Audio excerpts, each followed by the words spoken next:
السلام علیکم ورحمۃ اللہ وبرکاتہ۔ اعوذ باللہ من الشیطان الرجیم، بسم اللہ الرحمن الرحیم۔ رب اشرح لی صدری ویسر لی امری واحلل عقدۃ من لسانی یفقہوا قولی رب زدنی علما اللہم فقہنا فی الدین۔ آپ سب کا کیا حال ہے؟ اللہ تعالیٰ آپ سب کو ہمیشہ اپنے حفظ و امان میں رکھیں۔ بک سے جو ہمارا آج کا ٹاپک ہے اس کا ٹائٹل ہے روحانی صحت۔ دنیا میں کامیابی کا انحصار کس چیز پہ ہے؟ روح کے لیے وہ کون سی ایسی چیز ہے کہ اگر پاس ہو تو صحت کی علامت ہے؟ جی، اطمینان قلب، دل کا سکون، کہ دل ہر حالت میں مطمئن ہے، جو نعمتیں پاس ہیں ان پر خوش ہے، فکروں سے آزاد دل ہے، زندگی کے ہر لمحے کو انجوائے کرتا ہے، اسے ضائع نہیں کرتا، اس کی قدر کرتا ہے۔ لیکن سوال یہ پیدا ہوتا ہے کہ یہ اطمینان اور دل کا سکون کس کو نصیب ہوتا ہے؟ تو اطمینان اور دل کا سکون اسی کو نصیب ہوگا جس کے دل میں اللہ کا تقویٰ، اللہ کا خوف اور اللہ کی محبت ہوگی۔ یہ دو چیزیں ریکوائرڈ ہیں اس کے لیے، اللہ کا تقویٰ اور اللہ کی محبت۔ نبی صلی اللہ علیہ وسلم نے فرمایا، 3 خصلتیں ایسی ہیں کہ جس میں یہ پیدا ہو جائیں اس نے ایمان کی مٹھاس کو پا لیا۔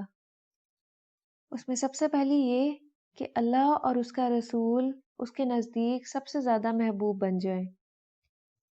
دوسرا یہ کہ وہ کسی انسان سے محض اللہ کی رضا کے لیے محبت رکھے۔ تیسرا یہ کہ وہ کفر میں واپس لوٹنے کو ایسا ہی برا جانے کہ جیسے آگ میں ڈالے جانے کو برا جانتا ہے۔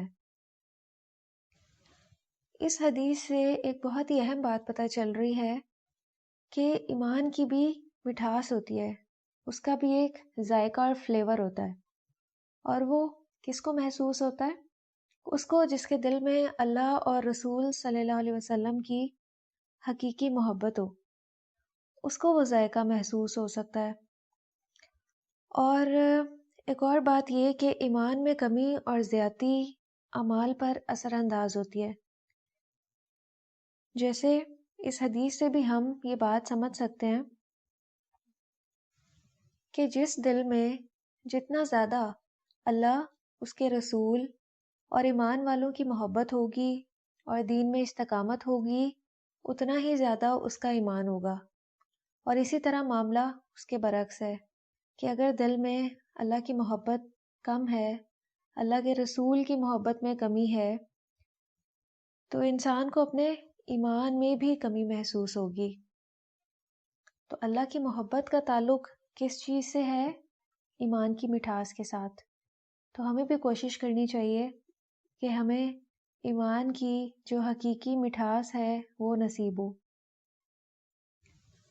اچھا، اس حلاوت کا فائدہ کیا ہے؟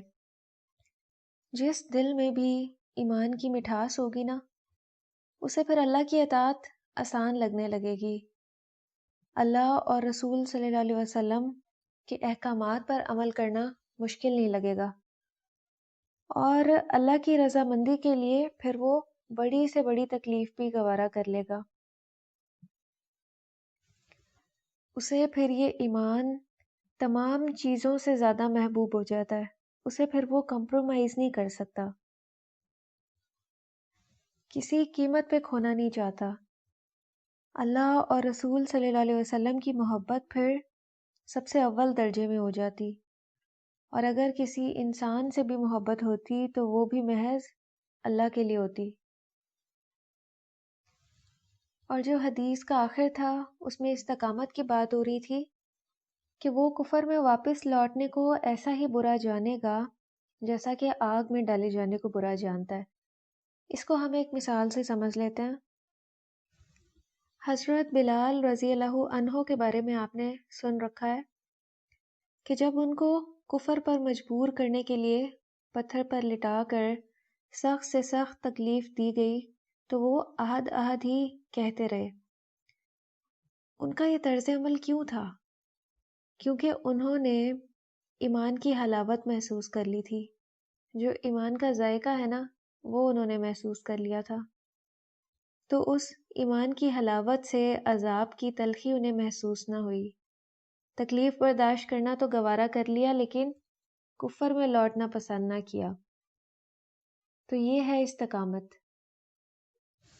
آج ہمارے لیے یہ شکل تو نہیں ہے الحمدللہ کفر میں لوٹنے والی کہ کوئی کفر پہ مجبور کرے، لیکن ہم اپنا جائزہ لیں کہ کیا ہم نیکیوں پہ استقامت اختیار کرتے ہیں؟ اگر ہم اللہ کی رضا کے لیے کوئی نیک کام شروع کریں اور معاشرے کی طرف سے ہمیں اس پہ اپریسیشن نہ ملے تو کیا ہم استقامت اختیار کرتے ہیں؟ اس پہ جمے رہتے ہیں؟ نہیں، ہم نیکی کا وہ کام چھوڑ کر بیٹھ جاتے ہیں. تو اللہ کی رضا کے کاموں پہ استقامت اختیار کرنی چاہیے، تب ہی ہمیں اللہ کی رضا مندی کا سرٹیفکیٹ ملے گا. اللہ سبحانہ و تعالیٰ نے اپنی اطاعت اور رضامندی میں ایمان کی ایسی مٹھاس رکھ دی ہے کہ جس کو یہ نصیب ہو جائے نا، اس کے لیے پھر کسی چیز کی قربانی مشکل نہیں رہتی. وہ پھر لوگوں کی باتیں بھی برداشت کر لیتا ہے. اور اللہ نے اپنی اطاعت میں، قرآن میں، اپنے ذکر میں جو سکون رکھا ہے نا وہ دنیا کی اور کسی چیز میں بھی نہیں ہے. تو جس انسان کو یہ دولت مل جائے نا وہ پھر اس کو کسی قیمت پر بھی کھونا نہیں چاہتا. کسی قیمت پر وہ اسے پھر چھوڑ سکتا ہی نہیں ہے. جس طرح ایمان کی مٹھاس ہوتی ہے اسی طرح گناہوں کا بھی ایک زنگ ہوتا ہے جو دلوں پہ چڑھ جاتا ہے. نبی صلی اللہ علیہ وسلم نے فرمایا کہ جب بندہ کوئی گناہ کرتا ہے تو اس کے دل پہ ایک سیاہ نقطہ لگ جاتا ہے. اس کے بعد اگر وہ اس گناہ کو چھوڑ دے اور اللہ سے معافی مانگ لے، توبہ کر لے تو وہ نقطہ ختم کر دیا جاتا ہے. لیکن اگر وہ مسلسل گناہ کرتا رہے تو وہ ڈاٹ بڑھتا رہتا ہے، استغفر اللہ، یہاں تک کہ اس کا پورا دل سیاہ ہو جاتا ہے. وہ ڈاٹ اس کے پورے دل پہ چھا جاتا ہے. اس کا سب سے بڑا نقصان پھر کیا ہوتا ہے کہ دل میں اللہ کی محبت محسوس نہیں ہوتی، نیکی کرنے پہ دل نہیں چاہتا. تو ہمیں اپنے گناہوں پہ اللہ سے کثرت سے معافی مانگتے رہنا چاہیے، توبہ استغفار کرتے رہنا چاہیے. اور نبی صلی اللہ علیہ وسلم کی سنت کیا تھی کہ آپ دن میں 70 سے 100 بار استغفر اللہ پڑھا کرتے تھے. ہمیں بھی اپنی عادت بنانی چاہیے. ہم بھی پورے دن میں کئی کمیاں کوتاہیاں کر جاتے ہیں نا، تو اس لیے دلوں کی صفائی ساتھ ساتھ ہوتی رہے.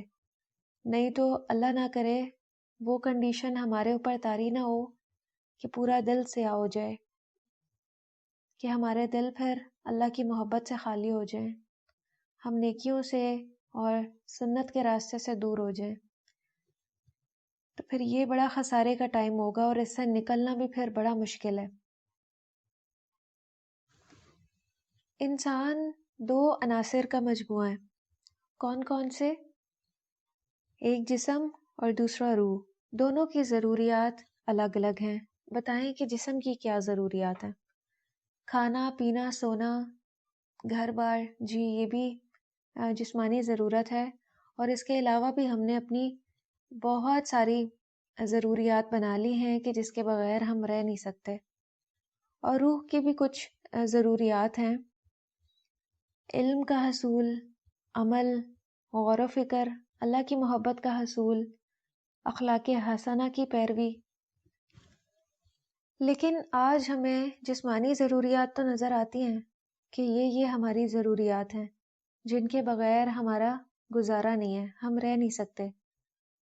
لیکن افسوس اس بات کا ہے کہ جو روحانی اور روح کی ضروریات ہیں اس کی طلب میں بھی کمی واقع ہو گئی ہے. اس کی کیا وجہ ہے؟ اس کی وجہ یہ ہے کہ اکثریت اپنی خواہشات کی غلام بن کر رہ گئی ہے. جو روح کی صحیح نشوونما ہے وہ ایک مستقل عمل ہے کہ جس میں مسلسل ہم یہ کوشش کریں کہ دل تمام روحانی بیماریوں جیسے حسد، کینہ، بغض، عداوت، تکبر، غصہ، حرص، ریاکاری اور غیبت سے محفوظ رہے۔ پھر ہی روح سکون محسوس کر سکتی ہے نا، اور ترقی کر سکتی ہے کہ جب دل ان تمام چیزوں سے پاک ہو۔ اگر جسم بیمار ہو تو اس میں تکلیف محسوس ہوتی ہے نا، وہ تندرست تو نہیں ہوتا پھر۔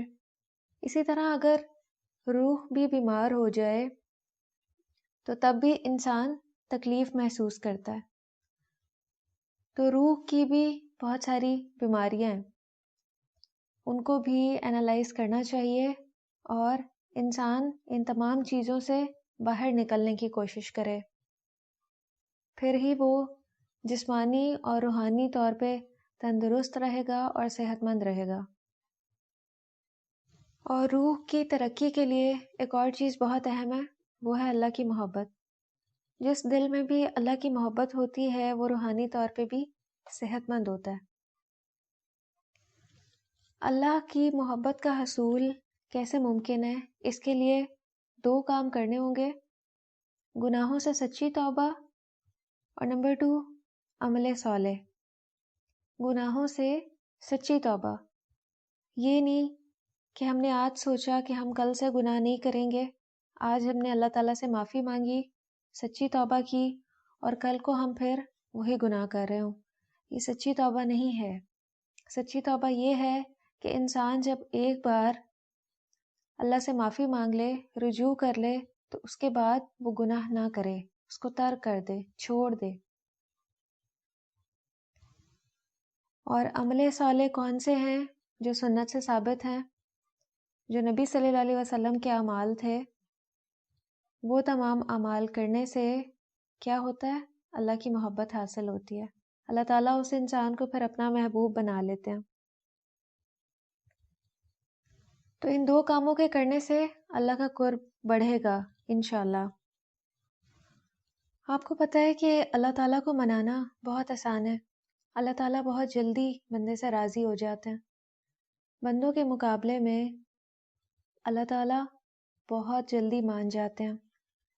سورہ ہود میں اللہ سبحانہ و تعالیٰ فرماتے ہیں وَاسْتَغْفِرُوا رَبَّكُمْ ثُمَّ تُوبُوا إِلَيْهِ إِنَّ رَبِّي رَحِيمٌ وَدُودٌ۔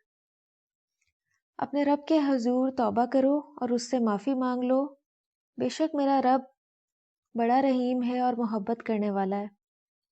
تو دلوں پہ گناہوں کا اور برے اعمال کا جو زنگ چڑھ جاتا ہے، توبہ استغفار کرنا اور اللہ کی طرف رجوع کرنا ان گناہوں کی صفائی کر دیتا ہے۔ اللہ تعالیٰ کو اپنے بندے کا رجوع کرنا بہت پسند ہے۔ اگر انسان سچے دل سے ندامت کے کچھ آنسو بہا لے اللہ کے سامنے، تو اللہ تعالیٰ کو بندے کی یہ کیفیت بڑی پسند آتی ہے، اللہ کو منانے والی، اور اپنے گناہوں پہ جو ندامت ہے یہ اللہ تعالیٰ کو بڑا پسند ہے۔ اس کو ہم ایک مثال سے سمجھتے ہیں۔ نبی صلی اللہ علیہ وسلم نے فرمایا کہ اگر تم میں سے کسی شخص کا اونٹ ایک صحرا میں کھو جائے اور اس کے کھانے پینے کا سامان بھی اسی اونٹ پہ ہو، اور وہ شخص اس کو ڈھونڈ ڈھونڈ کر مایوس ہو چکا ہو، یہاں تک کہ زندگی سے نا امید ہو کر ایک درخت کے نیچے لیٹ جائے کہ اب نہیں ملے گا میرا اونٹ، اور اچانک وہ دیکھے کہ اس کا اونٹ سامنے کھڑا ہے، تو کیا کیفیت ہوگی؟ تو اس وقت جیسی خوشی اس کو ہوگی، اس سے بہت زیادہ خوشی اللہ کو اپنے بھٹکے ہوئے بندے کے پلٹ آنے سے ہوتی ہے۔ سبحان اللہ۔ آپ ذرا امیجن کریں اس کو کہ آپ کسی صحرا میں ہیں اور آپ کے لیے آپ کا وہ سامان کتنا قیمتی ہے نا جو آپ ساتھ لیے ہوئے ہیں، اس سے آپ کو زندگی کی ایک امید نظر آتی ہے، اور سوچیں کہ اچانک وہ کہیں کھو جائے اور انسان اس کو تلاش کرتے کرتے تھک جائے، یہاں تک کہ بالکل مایوس ہو کر لیٹ جائے کہ اب نہیں ملے گا، اور پھر اچانک آپ کو وہ سب سامنے پڑا ہوا نظر آئے، کتنی زیادہ خوشی ہوگی نا۔ اور اس سے بہت زیادہ خوشی اللہ تعالیٰ کو ہوتی ہے۔ کب؟ جب اللہ کا کوئی بھٹکا ہوا بندہ واپس پلٹ آتا ہے، اللہ سے سچی توبہ کر لیتا ہے، اپنے گناہوں پہ معافی مانگ لیتا ہے، نادم ہو جاتا ہے اور اللہ سے عہد کر لیتا ہے کہ اے اللہ، آج کے بعد میں یہ گناہوں والی زندگی سے معافی مانگتا ہوں اور اس کے بعد میں یہ گناہ نہیں کروں گا، تو اللہ تعالیٰ کو اپنے اس بندے پہ بڑا پیار آتا ہے اور اللہ تعالیٰ بہت خوش ہوتے ہیں اپنے ایسے بندے سے۔ اب ہم دیکھ لیتے ہیں کہ وہ کون سی ایسی چیزیں ہیں کہ جو روحانی صحت کے راستے میں رکاوٹ بنتی ہیں۔ اس میں ہر وقت کی فکریں، مستقبل کے اندیشے، شیطانی وسوسے، یہ تمام چیزیں آج کل بے رحمی سے انسان پہ حملہ کرتی رہتی ہیں اور اسے زندگی کی ذمہ داریوں کی انجام دہی سے عاجز بنا دیتی ہیں۔ بعض لوگوں کا یہ گمان ہے کہ غم، الجھنیں اور پریشانیاں ایک نفسیاتی حالت ہے اور اس کا جسم سے کوئی تعلق نہیں ہے، جبکہ حقیقت تو یہ ہے کہ غم کا شکار ہو کر خود کو گھلائے جانا یہ جسم کو بھی کمزور بنا دیتا ہے اور انسان مختلف بیماریوں میں مبتلا ہو جاتا ہے۔ تو انسانی زندگی میں جتنے بھی غم یا پریشانیاں ہیں ان کے سامنے خود کو کمزور نہیں سمجھنا چاہیے، بلکہ اللہ کی ذات پہ کامل اعتماد اور بھروسہ رکھے انسان کہ اللہ کی ذات مجھے کبھی بھی تنہا نہیں چھوڑے گی، اس پریشانی سے نکلنے کا ضرور کوئی راستہ دکھا دیں گے اللہ سبحانہ و تعالیٰ۔ تو اگر انسان اس طرح سوچنا شروع کر دے تو وہ اپنے دل میں پھر سکون اور اطمینان محسوس کرے گا، اندر ایک روحانی قوت پیدا ہوگی جس کے سامنے مصائب بے وزن اور معمولی نظر آئیں گے۔ نفسیاتی امراض کے جو ڈاکٹرز ہیں ان کا کہنا ہے کہ ایمان کی مضبوطی اور دین کی پابندی کرنے والے نفسیاتی امراض کا شکار نہیں ہوتے۔ کیوں نہیں ہوتے؟ کیونکہ انہیں ایسی سچویشنز اور کنڈیشنز سے ڈیل کرنا آتا ہے، وہ بہت آسانی سے ایسی سچویشن سے باہر نکل آتے ہیں۔ پیچھے جتنی رکاوٹوں کا ذکر ہوا ہے ان سے نکلنے کے لیے ایک چیز بہت مددگار ہے اور وہ ہے اللہ کا کثرت سے ذکر کرنا اور اللہ کو بہت یاد کرنا، کہ زبان اللہ کے ذکر سے تر رہے، چلتے پھرتے اٹھتے بیٹھتے اللہ کی یاد زبان اور دل میں ہو۔ اس کا فائدہ یہ ہوتا ہے کہ انسان فوکسڈ ہو جاتا ہے اپنے کام کی طرف اور اللہ سبحانہ و تعالیٰ کی طرف، اس کا دل اور دماغ اپنی ڈائریکشن فکروں کی بجائے اللہ کی طرف کر لیتا، ڈائریکشن اللہ کی طرف ہو جاتی، تو پھر ذہن میں ایسے شیطانی وسوسے اور خیالات نہیں آتے جو انسان کو پریشان رکھیں۔ تو ہمیں بھی اپنا یہ معمول بنانا چاہیے کہ ہم کوشش کریں کہ ہر وقت اللہ کو یاد رکھیں۔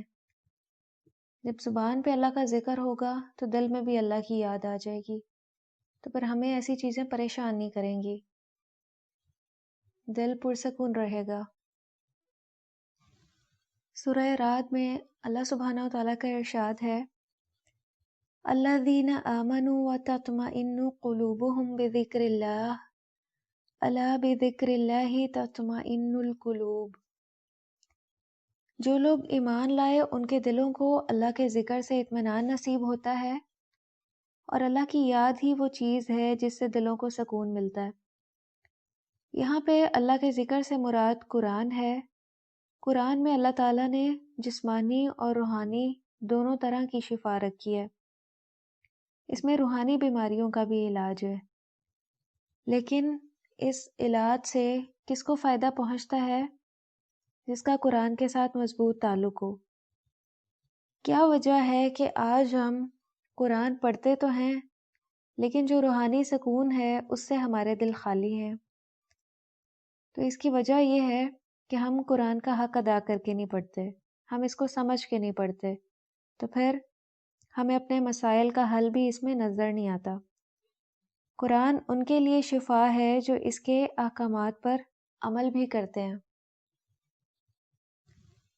تو قرآن کن کو فائدہ دیتا ہے؟ اس میں سب سے پہلی چیز یہ کہ قرآن کے ساتھ مضبوط تعلق ہو، نمبر 2 یہ اس کو سمجھ کے پڑھا جائے، اور نمبر 3 یہ کہ اس کے احکامات پر عمل بھی کیا جائے۔ جو لوگ بھی یہ 3 کام کریں گے ان کی زندگیوں میں پھر یہ برکتیں اور رحمتیں لے کر آتا ہے۔ جو قرآن کو اللہ کی محبت اور رضا حاصل کرنے کے لیے سیکھتے اور پڑھتے ہیں، یہ ان کی زندگیوں میں پھر بہاریں لے کر آتا ہے۔ تو ہمیں اپنا جائزہ لینا ہے کہ ہمارا قرآن کے ساتھ کیسا تعلق ہے۔ جس درجے کا ہمارا اس سے تعلق ہوگا، اسی لیول کا ہمیں اس سے اطمینان اور سکون حاصل ہوگا۔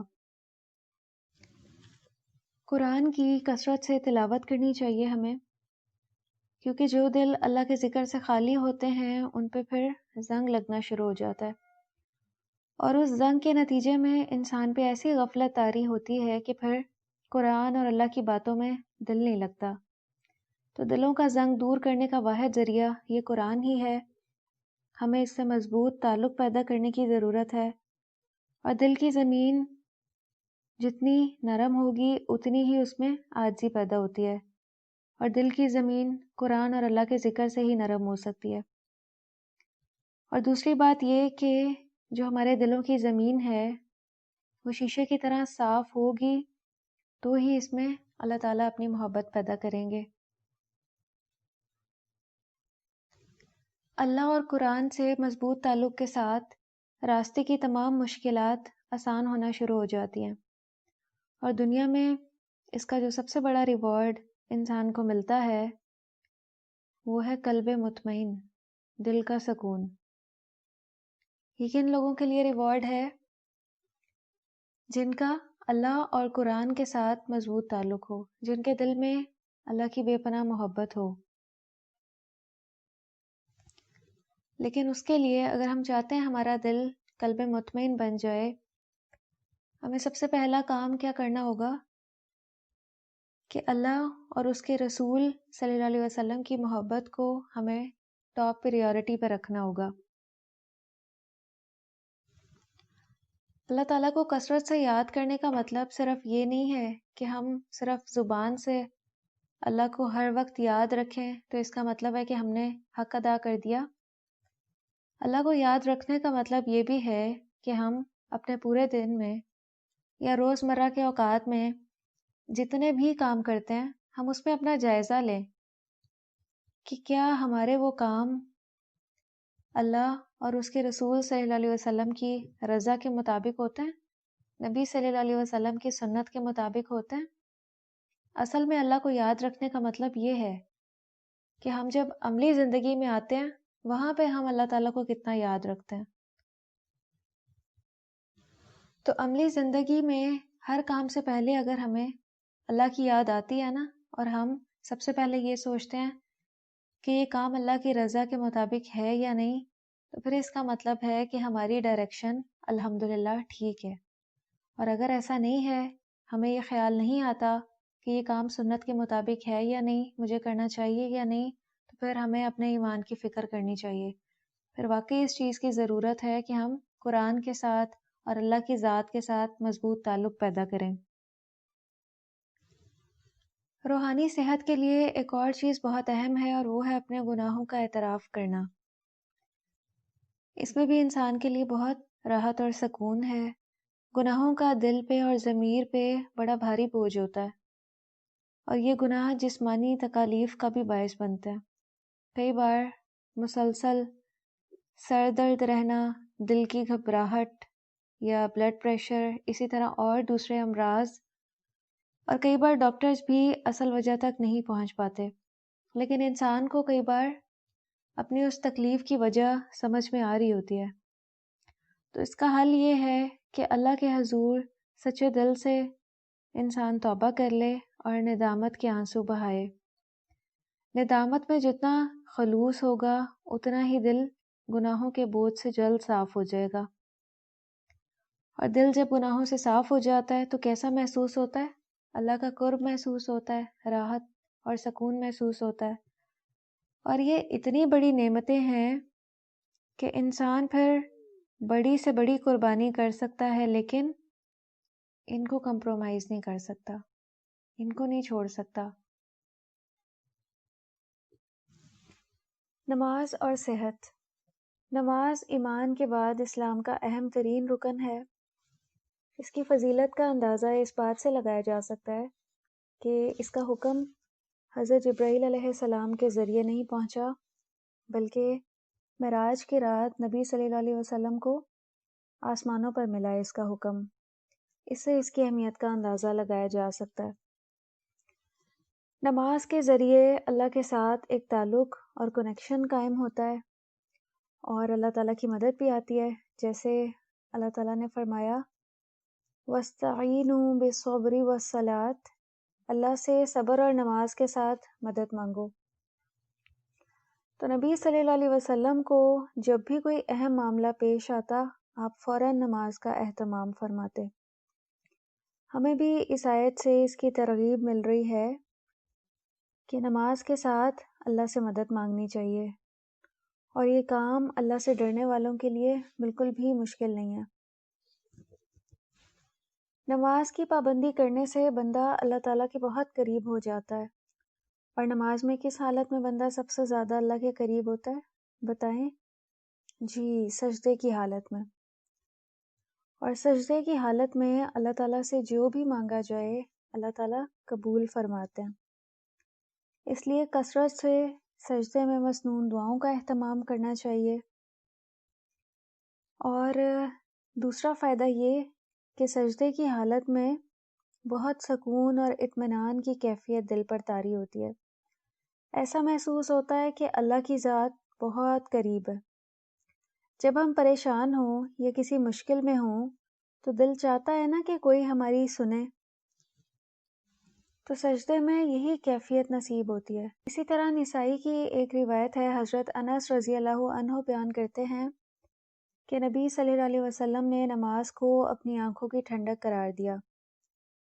نماز اللہ تعالیٰ کو بہت ہی محبوب عمل ہے، اور اس میں رکوع و سجود اللہ کے قرب کا ذریعہ ہے۔ اللہ کا قرب محسوس کرنے والوں کے لیے نماز راحت، سکون اور آنکھوں کی ٹھنڈک کا باعث ہے۔ نماز سے دل کو سکون حاصل ہوتا ہے۔ تو اگر ہم پریشان ہوں تو ہمیں فرائض کے علاوہ نوافل کا بھی اہتمام کرنا چاہیے۔ حاجت کے نفل ادا کرنے چاہیے، تو اللہ تعالیٰ اس کی برکت سے انشاءاللہ وہ پریشانی دور فرما دیں گے۔ سوال یہ پیدا ہوتا ہے کہ کیا آج ہماری نمازیں آنکھوں کی ٹھنڈک کا باعث ہیں؟ ہمیں نماز میں اللہ کا قرب محسوس ہوتا ہے، دل کو راحت ملتی ہے؟ اگر ایسا نہیں ہے تو ہمیں اپنی نمازوں کا جائزہ لینا چاہیے کہ کہاں کمی ہے، اور اس کمی کو دور کرنے کی کوشش کرنی چاہیے۔ کیونکہ اگر ہماری نمازیں ہمیں دنیا میں راحت اور ٹھنڈک نہیں پہنچا رہی تو یہ روز قیامت بھی اللہ کے قرب کا باعث نہیں بنے گی۔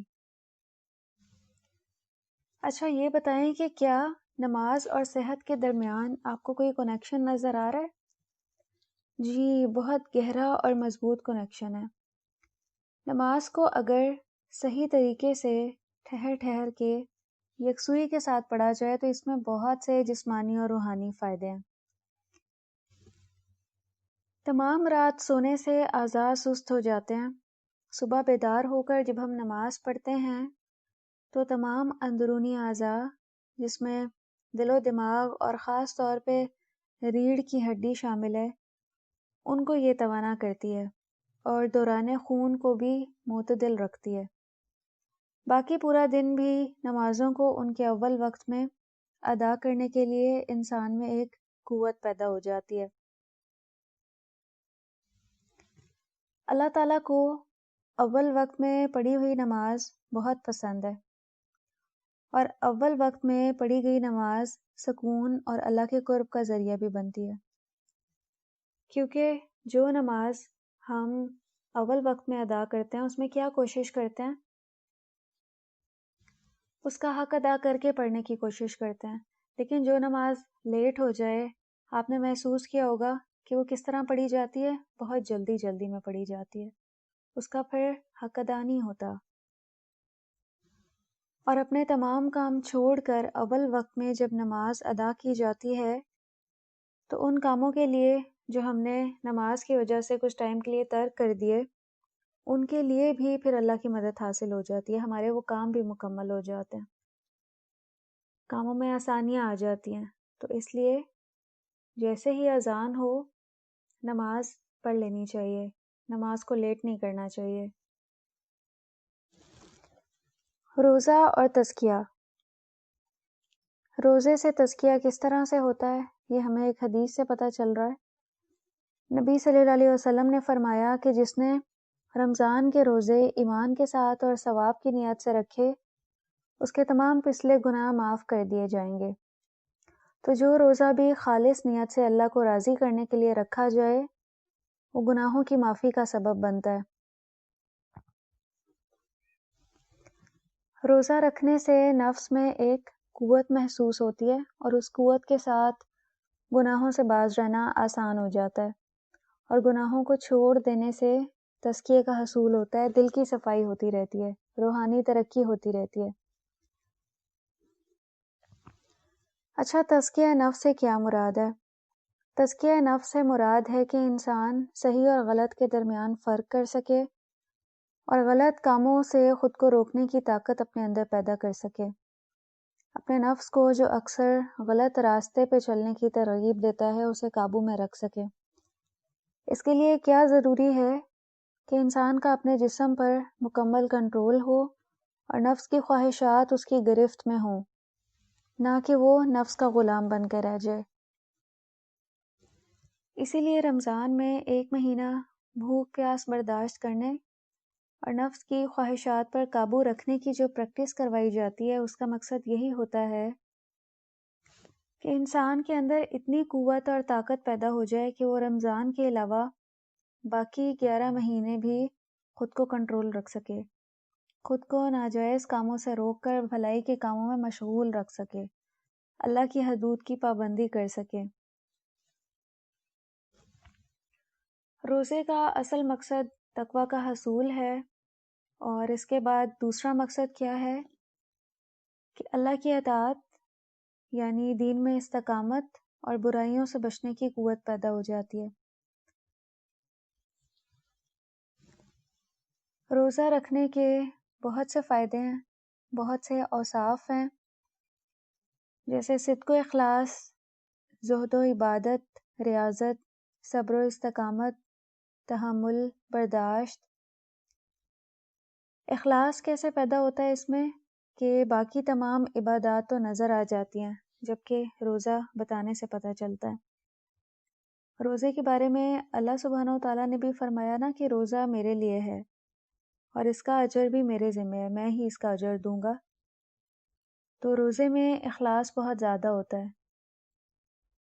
دوسرا، روزے کے ساتھ اللہ کی اطاعت اور عبادت کی زیادہ کوشش کی جاتی ہے، تو اس سے انسان کے اندر عبادت کا شوق اور زیادہ عبادت کرنے کی صفت پیدا ہوتی ہے۔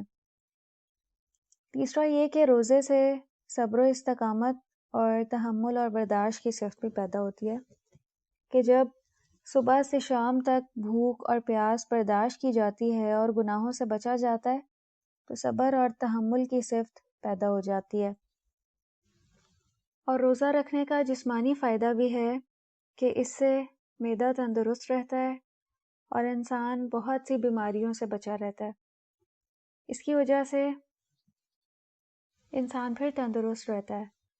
تو فرائض کے علاوہ نفلی روزوں کا بھی اہتمام کرنا چاہیے، اور نبی صلی اللہ علیہ وسلم نے جن نفلی روزوں کا اہتمام کیا ہے، ہمیں بھی کوشش کرنی چاہیے کہ ہم بھی وہ رکھیں۔ تو اجر و ثواب کے علاوہ ہم پھر اس سے جسمانی اور روحانی فائدے بھی اٹھا سکیں گے۔ اب ہم بات کرتے ہیں صدقہ اور زکوٰۃ کی۔ مال کے بارے میں قرآن کی روحانی تعلیم کیا ہے؟ سورہ نور آیت 31 میں اللہ سبحانہ و تعالیٰ فرماتے ہیں، اللہ تعالیٰ نے کچھ مومنین کی تعریف فرمائی ہے کہ یہ ایسے لوگ ہیں جنہیں تجارت اور خرید و فروخت اللہ کی یاد سے اور اقامت نماز اور ادائے زکوٰۃ سے غافل نہیں کرتی۔ تو کچھ مومنین ایسے ہیں کہ جن کی اللہ تعالیٰ نے تعریف فرمائی ہے، وہ کیا کرتے ہیں، ان کا کیا طرز عمل ہے؟ تجارت اور خرید و فروخت بھی کرتے ہیں، لیکن یہ تجارتی سرگرمیاں ان کو اللہ کی یاد اور اس کے احکام کی اطاعت سے غافل نہیں کرتی۔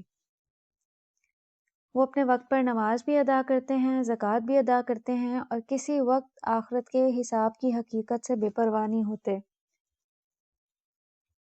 اور ایک اہم بات یہ کہ اللہ کی یاد سے، اللہ کے ذکر سے تجارت میں بھی برکت ہوتی ہے۔ آج بہت سے لوگ اس سے غافل ہیں۔ اگر ہماری زندگی میں کوئی نقصان ہوتا ہے تو مان لیں کہ وہ فرائض کی ادائیگی میں غفلت سے ہوتا ہے۔ اللہ تعالیٰ نے یہاں جن مومنین کی تعریف فرمائی ہے، اصل میں ان کی کیا خوبی ہے کہ تجارت کرتے ہوئے بھی ان کے دل اللہ کی یاد میں لگتے ہیں، اللہ کے ذکر میں لگتے ہیں، اور وہ اس تجارت کے ذریعے بھی اللہ کا ذکر کرتے ہوئے اپنا تزکیہ کرتے رہتے ہیں۔ تو یہ چیز بھی پھر سکون اور اطمینان بڑھانے کا سبب ہے۔ کچھ لوگوں کو دیکھا گیا ہے کہ تجارت کے لین دین میں بڑے پریشان رہتے ہیں، ذہن ہر وقت فکر میں رہتا ہے۔ تو ایسے لوگوں کو پھر کیا کرنا چاہیے کہ تجارت میں بھی اللہ کی یاد اور اللہ کا ذکر نہیں بھولنا چاہیے۔ دل کو اللہ کی یاد میں لگائیں تو اس سے کیا ہوگا کہ دل سے فکر اور غم زائل ہونے لگیں گے۔ اچھا، اللہ تعالیٰ کو کیا پسند ہے کہ ہم کس چیز کا ذخیرہ اپنے پاس اکٹھا کریں؟ اس کا جواب ہمیں قرآن سے ملتا ہے کہ وَرَحْمَتُ رَبِّكَ خَيْرٌ مِّمَّا يَجْمَعُونَ، اور تیرے رب کی رحمت اس سے بہتر ہے کہ جسے وہ سمیٹ رہے ہیں اور جمع کر رہے ہیں۔ یہاں رحمت سے مراد قرآن ہے کہ قرآن ان تمام چیزوں سے زیادہ بہتر ہے کہ جسے لوگ سمیٹ رہے ہیں۔ لوگ کیا کچھ سمیٹ رہے ہیں؟ دولت، وجاہت، عزت، شہرت اور اقتدار، انہی چیزوں کو سمیٹنے میں لگے ہوئے ہیں نا۔ تو قرآن ان تمام چیزوں سے زیادہ بہتر ہے۔ یہ اللہ تعالیٰ ہمیں ترغیب دے رہے ہیں۔ تو ہمیں کیا کرنا چاہیے؟ قرآن کو سمجھنے اور اس سے تعلق پیدا کرنے کی کوشش کرنی چاہیے۔ اس کا فائدہ یہ ہوگا کہ اللہ کی رحمتیں اور برکتیں نازل ہوں گی ہماری زندگیوں پر۔ تو ہمیں ان لوگوں پہ رشک کرنا چاہیے کہ جو رات دن قرآن کو سمیٹنے کی فکر میں ہیں، خود بھی اس کا علم حاصل کر رہے ہیں اور اس کو دوسروں تک بھی پہنچا رہے ہیں۔ نبی صلی اللہ علیہ وسلم نے کیا فرمایا کہ 2 آدمیوں پہ رشک کیا جا سکتا ہے، 2 آدمیوں پہ رشک کرنا جائز ہے۔ ان میں سے ایک وہ شخص جسے اللہ نے مال و دولت سے نوازا، پھر اس کو نیک کاموں میں خرچ کرنے کی توفیق دی۔ دوسرے وہ جس کو اللہ نے قرآن اور حدیث کا علم دیا، وہ خود بھی اس پہ عمل کرتا ہے اور دوسروں کو بھی سکھاتا ہے۔ یہ بخاری کی روایت تھی۔ تو ایسے 2 لوگوں پہ رشک کیا جا سکتا ہے۔ صدقہ اور خیرات کے بارے میں ایک بہت ہی اہم حدیث ہے کہ کون سا صدقہ ثواب کے اعتبار سے افضل ہے۔ ایک شخص نبی صلی اللہ علیہ وسلم کے پاس آ کر کہنے لگا کہ یا رسول اللہ صلی اللہ علیہ وسلم، کون سا صدقہ اجر و ثواب میں افضل ہے؟ تو آپ صلی اللہ علیہ وسلم نے فرمایا، وہ صدقہ جو تندرستی کی حالت میں ہو، جبکہ تمہیں مال کی حرص بھی ہو اور ناداری کا بھی اندیشہ ہو۔ لہٰذا اس وقت کا انتظار نہ کرو جب موت حلق تک پہنچ جائے اور اس وقت تم کہو کہ فلاں کو اتنا دو اور فلاں کو اتنا، حالانکہ اب تو وہ فلاں کا ہو ہی چکا ہے۔ بسا اوقات ایسا ہوتا ہے کہ دلوں میں مال کی اتنی محبت ہو جاتی ہے کہ دل ہی نہیں چاہتا کہ ہم اسے خرچ کریں، سمیٹ سمیٹ کے رکھتے ہیں۔ جبکہ جو صدقہ ہم نے اپنے ہاتھوں سے دے کر آخرت کے بینک میں جمع کروا دیا، وہی ہمیں فائدہ دینے والا ہے۔ روز قیامت ہمیں وہی نظر آئے گا اور فائدہ پہنچائے گا۔ جو دنیا میں رہ گیا وہ تو دوسروں کا ہے، اور ہمیں موت کی کچھ خبر ہے، کچھ خبر نہیں ہے کہ کب وہ ہمارے سامنے آ جائے۔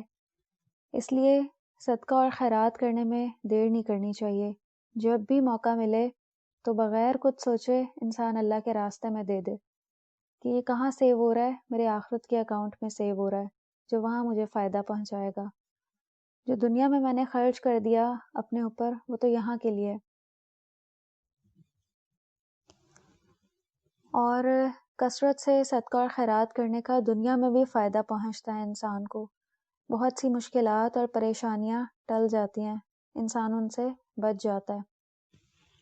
ہمارے آج کے لیکچر کا لاسٹ پوائنٹ ہے شکر الہی یا شکر گزاری۔ ہم یہ دیکھیں گے کہ شکر گزاری میں کون کون سے روحانی فائدے ہیں۔ تو اللہ کی نعمتوں پر اللہ کا شکر ادا کرنے کا کیا طریقہ ہے؟ اس میں سب سے پہلا پوائنٹ یہ کہ انسان کی زبان پر اعتراف نعمت ہو، اللہ کی حمد و ثنا کے ساتھ، اللہ کی تعریف کے ساتھ۔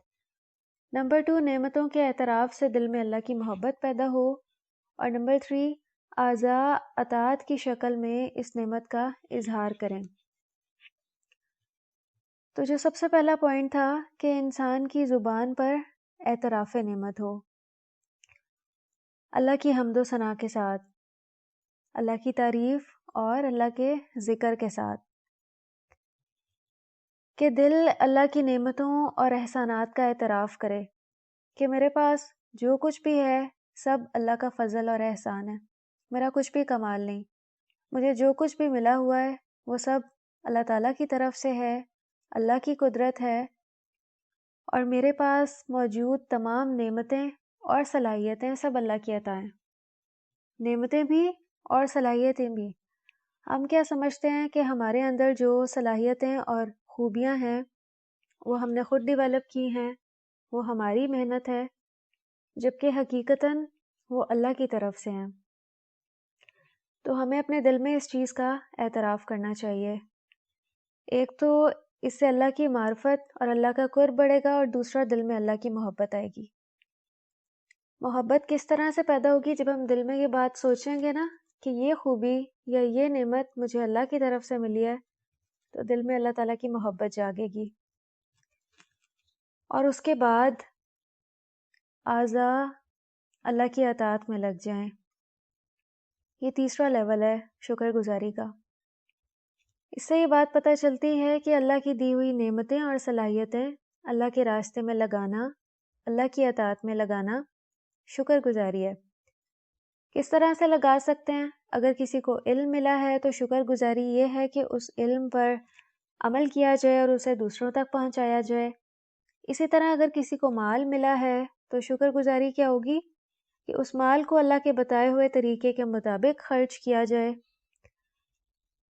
اسی طرح باقی چیزوں میں بھی شکر گزاری، اللہ کا شکر ہم اسی طرح سے ادا کر سکتے ہیں کہ اس نعمت کو اللہ کے بتائے ہوئے طریقے کے مطابق خرچ کریں اور استعمال کریں۔ شکر گزاری اللہ تعالیٰ کو بہت پسند ہے، دنیا میں بھی اس پر بڑے ریوارڈز ہیں۔ قرآن میں اللہ تعالیٰ نے حضرت ابراہیم علیہ السلام کی تعریف فرمائی ہے ان کی شکر گزاری پر، کہ وہ یکسو تھے اور اللہ کی نعمتوں پر شکر ادا کرتے تھے۔ جس بندے میں بھی یہ کوالٹی ہوتی ہے نا شکر ادا کرنے کی، تو اللہ تعالیٰ اسے اپنے کام کے لیے منتخب کر لیتے ہیں۔ حضرت ابراہیم علیہ السلام سے دیکھیں اللہ تعالیٰ نے کتنے بڑے بڑے کام لیے، اور اسی طرح باقی انبیاء میں بھی یہ کوالٹی تھی شکر والی۔ اور جس بندے میں بھی یہ کوالٹی آ جاتی ہے اس کو دنیا میں بھی بہت سی نعمتیں اللہ تعالیٰ عطا فرماتے ہیں، جیسے سورہ ابراہیم میں ہے لَإِن شَكَرْتُمْ لَأَزِيدَنَّكُمْ، اگر تم شکر گزار بنو گے تو میں تمہیں اور زیادہ دوں گا اور زیادہ عطا کروں گا۔ شکر گزاری نعمتوں میں اضافے کا سبب بنتی ہے۔ جس نعمت پر بھی آپ اضافے کے طلبگار ہیں اس پر اللہ کا کثرت سے شکر ادا کریں، اللہ تعالیٰ اس نعمت میں برکت ڈال دیں گے۔ علم ہے، مال ہے، اولاد ہے، یہ اور کوئی نعمت ہے، شکر گزاری سے اس میں اضافہ ہوگا۔ اور اس کا ایک اور بہت بڑا فائدہ یہ ہے کہ بندہ اللہ کے قریب ہوتا ہے، یہ اللہ کے تقرب کا ذریعہ ہے، اور اس سے دلوں کی بھی صفائی ہوتی ہے۔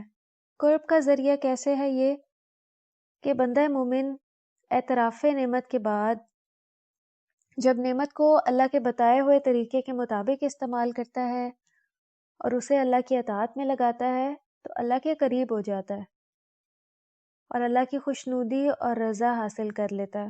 تو دنیا میں یہ اللہ کی خوشنودی اور رضا کی علامت ہے، اور انسان کا دل بھی بہت پرسکون ہو جاتا ہے، نفس مطمئن ہو جاتا ہے۔ اگر ہم اپنی ہر کوالٹی اور صلاحیت کو اپنی طرف منسوب کرتے ہیں نا کہ یہ مجھے میری ایفرٹ کی وجہ سے ملا ہے، تو دل کبھی بھی مطمئن نہیں ہوتا۔ جب تک ہم اپنے دل میں یہ خیال نہ لائیں کہ یہ اللہ کی طرف سے ملی ہے، اور اس وقت انسان جب اس نعمت پہ اللہ کا شکر ادا کرتا ہے، دل میں جو سیٹسفیکشن اور سکون آتا ہے وہ اس کے برعکس نہیں آ سکتا۔ تو اس لیے یہ دنیا میں بھی سکون کا باعث ہے کہ انسان کا دل بہت پرسکون ہو جاتا ہے، نفس مطمئن ہو جاتا ہے۔ لیکن اب دیکھنا یہ ہے کہ ہم یہ کوالٹی اپنے اندر کیسے پیدا کر سکتے ہیں۔ اس کے لیے اللہ سے توفیق مانگنی چاہیے کہ اللہ مجھے اپنا بہت شکر گزار بنا دیں، اور ساتھ فرما برداری اور اطاعت گزاری کی بھی دعا مانگنی چاہیے، کیونکہ یہ اطاعت کیا ہے، شکر گزاری کا تیسرا سٹیپ ہے کہ ہمیں پھر جو نعمتیں بھی ملی ہیں اس کو ہم اللہ کی اطاعت کے راستے میں لگائیں تاکہ دنیا میں اللہ کی خوشنودی حاصل کر لیں۔ اور انبیاء کرام بھی نعمتوں پر شکر گزاری کی دعائیں مانگا کرتے تھے۔ قرآن میں ہمیں کچھ دعائیں ملتی ہیں انبیاء کرام کی کہ جو شکر گزاری کی دعائیں مانگا کرتے تھے، اور آپ کے بھی علم میں ہوگی یہ بات کہ دعا سے توفیق کے دروازے کھلتے ہیں۔ جو بھی چیز ہم اپنے اندر پیدا کرنا چاہتے ہیں اس کے لیے بندہ مومن کا بہترین ہتھیار کیا ہے؟ دعا۔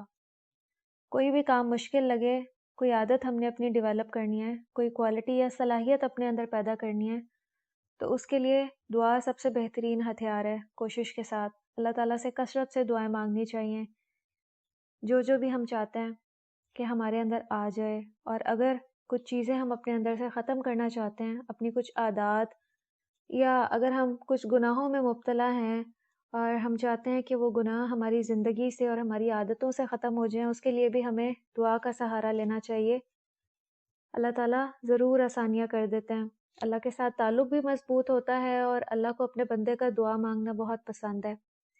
تو اس لیے ہمیں دعا کے ذریعے اللہ سے تعلق مضبوط کرنا ہے اور اپنے مسائل اور مشکلات کو حل کروانا ہے انشاءاللہ۔ اللہ تعالیٰ سے دعا ہے کہ ہم نے آج جو کچھ بھی سیکھا ہے اور آخر میں جو شکر گزاری کی بات ہوئی، تو اللہ تعالیٰ ہمیں بہت اپنا شکر گزار بنا لیں اور فرما بردار بنا لیں۔ ہمارے تمام وآخر دعوانا ان الحمد للہ رب العالمین۔ سبحانک اللہم وبحمدک نشہد ان لا الہ الا انت نستغفرک ونتوب الیک۔ والسلام علیکم ورحمۃ اللہ وبرکاتہ۔